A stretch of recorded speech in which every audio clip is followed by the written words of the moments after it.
Agsubsubliti kang runaan adamag. Iti Cordillera panangitalo iti community empowerment. Baban iti proyekto ti DOST na ipabiyang kadagiti MLGU ti Benguet. Kaya nutrition program management na sengkat iti apayaw.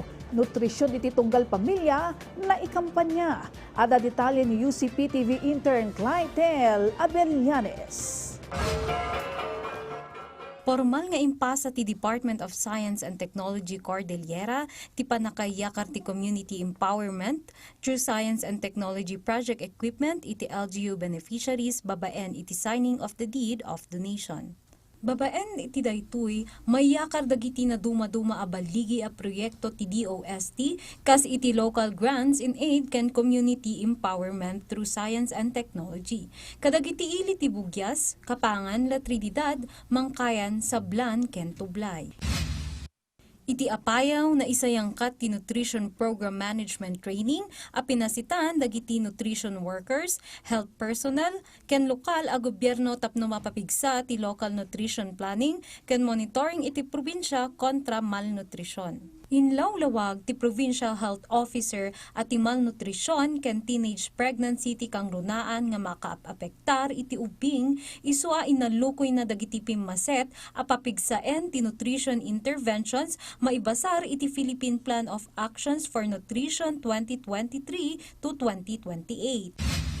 Nakaurnong ti 20 ket 3 nga assisted farmers cooperatives and associations manipod Cordillera ken Central Luzon iti birok a nasurok a 646,000 iti kaliplipas nga agribusiness support for promotion and investment in regional expositions wenno Aspire 2026 ijay Angeles City, Pampanga. Tinasao a kantidad ket maipaay kadagiti FCAs anang ilako iti produktuda.